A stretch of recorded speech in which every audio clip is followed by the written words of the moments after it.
உலக மக்கள் எல்லோருக்கும் வணக்கம். குரு ஜோதிடம் வாயிலாக நான் உங்கள் ஜி கோபால் பேசுகிறேன். நம்ம பேசக்கூடிய பலன் என்னன்னா ஜூன் மாத பலன்கள். இந்த ஜூன் மாத பலன்களாகப்பட்டது கும்ப ராசிக்காரங்களுக்கு எப்படி இருக்கும் அதை பத்தி தான் இந்த வீடியோவில் நம்ம பார்க்கிறோம்.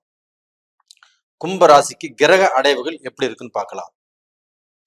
கும்ப ராசியிலேயே சனி பகவான், ராசிக்கு 2ஆம் இடத்தில் ராகு பகவான். ஜூன் மாதம் 1ஆம் தேதி மீனத்திலிருந்து செவ்வாய் பகவான் பெயர்ச்சியாகி மேசத்துக்கு வர்றாங்க. அது போக ரிஷபத்துல சுக்கிர பகவான், குரு பகவான், புதன் பகவான், சூரிய பகவான், இந்த 4 கிரகங்களும் ரிஷபத்துல இருக்குது. மிதுனத்துல பாத்தீங்கன்னா ஜூன் மாசம், அதாவது ஏப்ரல் மே ஜூன் மாசம் 12ஆம் தேதி சுக்கிர பகவான் பெயர்ச்சியாகி மிதுனத்துக்கு போறாங்க. 14ஆம் தேதி புதன் பகவான் பெயர்ச்சியாகி மிதுனத்துக்கு போறாங்க.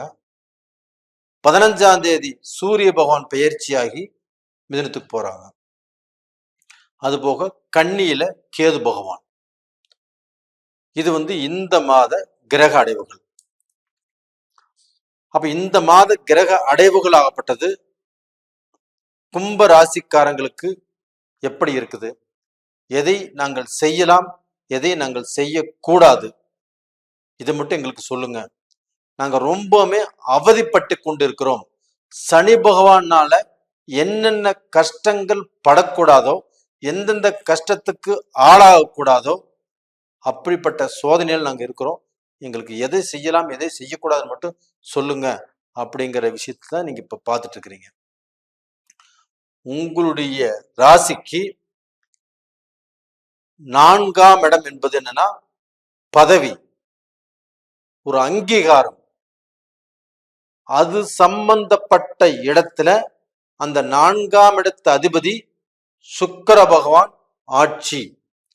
அந்த ஆட்சி பெற்ற சுக்கிர பகவானோடு குரு இணைந்து, புதன் இணைந்து, சூரியனும் இணைந்து உங்களுக்கு நல்லதை செய்கிறார்கள். அப்ப டோட்டலா பாத்தீங்கன்னா அந்த 4ஆம் இடம் ஆகப்பட்டது உங்களுக்கு ஸ்ட்ராங்கா இருக்குது. அப்ப அந்த 4ஆம் இடம் மூலியமாக பதவி உயர்வு.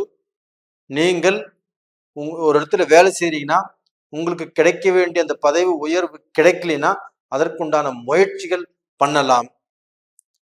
அப்ப அந்த முயற்சிகள் பண்ணும்போது கண்டிப்பாக கிடைக்கும்.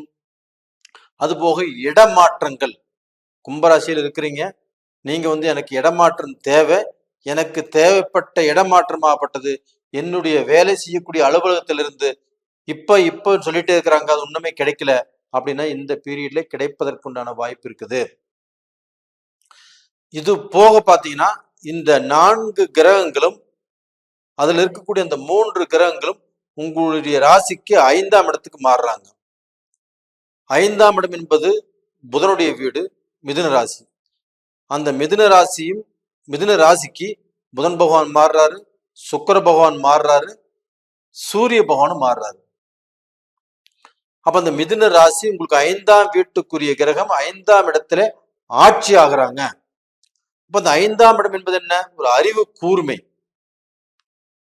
உங்களுடைய பதவி, நீங்கள் உயர வாழ்வது, உங்களுடைய செல்வாக்கு, உங்களுடைய அந்தஸ்து, இதை குறிக்கக்கூடிய இடம்தான் 5ஆம் இடம். அப்ப அந்த 5ஆம் இடத்தில் 5ஆம் இடத்து அதிபதி ஆட்சியாக இருக்கிறதுனால கண்டிப்பாக உங்களுடைய வாழ்க்கையில ஒரு புது அத்தியாயம், ஒரு புது விதமான மாற்றத்தை எதிர்பார்க்க போறீங்க. அது போக நீங்க பட்ட கஷ்டத்துக்கு எல்லாமே ஒரு விடிவு காலம் வருகிறது. அப்ப டோட்டலா பாத்தீங்கன்னா உங்களுடைய பதவி மாறும், உங்களுடைய ஸ்டேட்டஸ் மாறும், உங்களுடைய தலையெழுத்து மாறும். என்னால இதை செய்ய முடியும் அப்படிங்கிற நம்பிக்கை உங்களுக்கு பலமாக வரும்.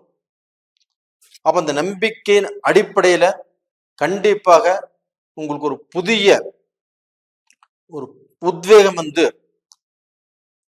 அந்த உத்வேகத்துடன் நீங்க தொழில் செய்வீங்க. அந்த தொழில் செய்யக்கூடிய இடத்துல 100 பேர் இருந்தாலும் அவங்க கிட்ட பேசி அந்த தொழிலை எடுத்து நடத்தி அந்த தொழிலை சக்சஸ் கொண்டு வருவீங்க. அந்த தொழிலை லாபத்தை சம்பாதிப்பீங்க. இப்போ ஒரு வேலைக்கே போயிட்டு இருக்கிறீங்க, அந்த வேலையிலுமே உங்களுக்கு திருப்தி இல்லை, மனநிலை சரியில்லை, அப்படிப்பட்ட குழப்பத்துல இருந்தாலுமே அதே வேலையில துணிச்சலோடு செயல்பட்டு உங்களுக்கு இருக்கக்கூடிய அந்த ஸ்ட்ரெஸ்ஸை குறைச்சிக்கிட்டு உங்களுக்கு இருக்கக்கூடிய அந்த எதிரிகள் அவங்கள வந்து பார்க்க போன செட்டை செய்யாமல் அப்ப அவங்க எல்லாமே நண்பராகக்கூடிய காலகட்டங்கள் உங்களுக்கு உருவாகும்.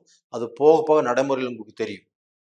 அப்ப டோட்டலா பாத்தீங்கன்னா இந்த 5ஆம் இடத்து அதிபதி 5ஆம் இடத்துல ஆட்சியாக இருப்பதனால கும்பராசிக்காரங்களுக்கு ஒரு வளர்ச்சி. 4ஆம் இடத்து அதிபதி 4ஆம் இடத்துல ஆட்சியாக இருந்ததுனால, அந்த 4ஆம் இடத்துல குருவும் இருந்ததுனால உங்களுக்கு பதவி, இடமாற்றங்கள், நீங்க நினைச்ச காரியத்தில் ஒரு அங்கீகாரம், நீங்க செய்யக்கூடிய வேலையில் ஒரு அங்கீகாரம், இது எல்லாமே கண்டிப்பாக உங்களுக்கு கிடைக்கும்.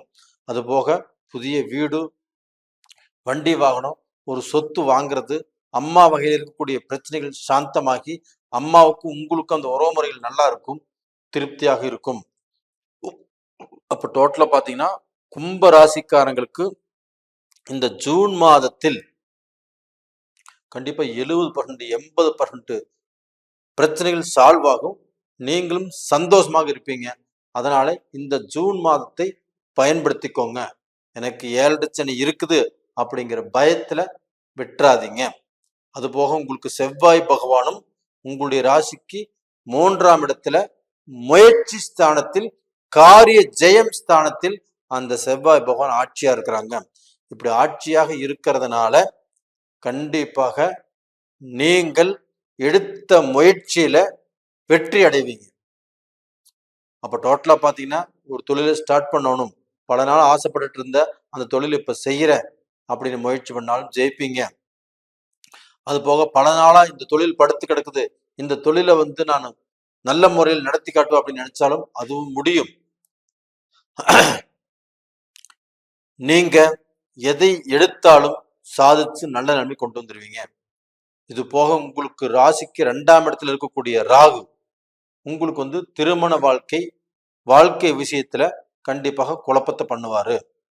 அப்போ வந்து திருமண பேச்சு எடுத்தாலுமே அந்த திருமண பேச்சு பேசும்போது ஏதாவது ரூபத்துல சில குழப்பத்தை உருவாக்குவாரு. இல்லைன்னா பேசி வச்சிருந்த திருமணத்தை தடை செய்வாரு. இந்த மாதிரி குடும்ப ரூபத்திலும் சில குழப்பங்கள் உருவாகும். அப்போ கும்பராசியில பிறந்த பெண்களாகப்பட்டது அவங்க வாழ்க்கையில குழப்பங்கள், அப்ப அவங்க வாழ்க்கையில் வந்து பார்க்க போனா ஒரு நிம்மதி இல்லாம, ஒரு சந்தோஷம் இல்லாம வாழ்ந்துட்டு இருந்தாங்கன்னா அவங்க வாழ்க்கையில மீண்டும் இந்த ராகு பகவான் குழப்பத்தை உருவாக்கும். அப்ப அந்த ராகு பகவானுடைய குழப்பங்கள் வராம பார்த்துக்கோங்க. அப்படி அந்த குழப்பங்கள் வந்தாலும் நீங்கள் ஒரு நிதானமாக இருந்து சிந்தித்து முடிவெடுங்க, நல்லா இருப்பீங்க. அப்ப வந்து திருமணம் சம்பந்தப்பட்ட விஷயத்துல ஒரு பொண்ணு பார்க்கறது, மாப்பிள்ளை பார்க்கறது, இந்த மாதிரி விஷயத்துல கொஞ்சம் ஜாக்கிரதையாக இருங்க. அப்ப டோட்டலா பாத்தீங்கன்னா கும்பராசியில பிறந்தவங்களாப்பட்டது அந்த ராசியில பிறந்தவங்களுக்கு இப்போ ஆண்கள் பெண்கள் இதுல மாணவ மாணவிகளுக்கு ஒரு டிஎன்பிசி எக்ஸாம் எழுதணுமா எழுதலாம். அதே சமயத்துல இப்ப படிச்சிருக்கிறீங்க, பாஸ் பண்ணிருக்கிறீங்க, நல்ல கோர்ஸ் எடுக்கலாமா எடுக்கலாம். ஆனா இதுல வந்து உங்களுடைய அப்பாவோ அம்மாவோ ஒரு விதமான ஐடியா சொல்லலாம், உங்க கூட பிடிச்சவங்க ஒரு விதமான ஐடியா சொல்லலாம், உங்களுடைய ஆசான் ஒரு விதமான ஐடியா சொல்லலாம். இப்ப எல்லாருமே சொல்லி உங்களை குழப்பி விட்டுருவாங்க. அப்ப எப்படி குழப்பி விட்டாலும் இந்த செவ்வாய் பகவான் 3ஆம் இடத்தில் இருக்கிறதுனால அதற்குண்டான முடிவை நீங்களே எடுக்கக்கூடிய வாய்ப்புகள் உருவாகும். அப்படி எடுத்தாலும் அது நல்ல விதமாக முடியும்.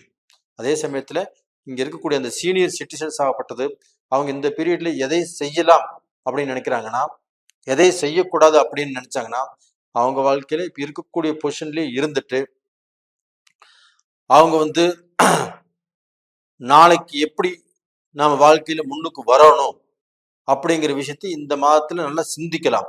எதுல கேபிட்டல் போடலாம் போடக்கூடாது அப்படிங்கிற நல்லா சிந்திக்கலாம்.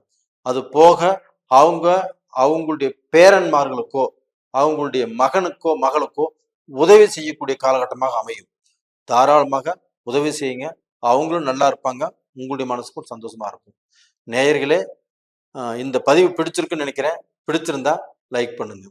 அதே சமயத்துல உங்களுடைய ஜென்ம ஜாதகத்தில் நடக்கக்கூடிய தசா புத்திகள் உங்களுக்கு சாதகமாக இருக்குதா பாதகமாக இருக்கிறதா அதை பார்த்து தெரிஞ்சுக்கோங்க. அப்படி தெரிஞ்சுக்கணும் அப்படின்னா கீழே இருக்கக்கூடிய 2 நம்பர், அந்த 2 நம்பரை கான்டாக்ட் பண்ணுங்க, வாட்ஸ்அப் பண்ணுங்க. உங்களிடமிருந்து விடைபெறுவது உங்களின் ஜி கோபால். நன்றி, வணக்கம்.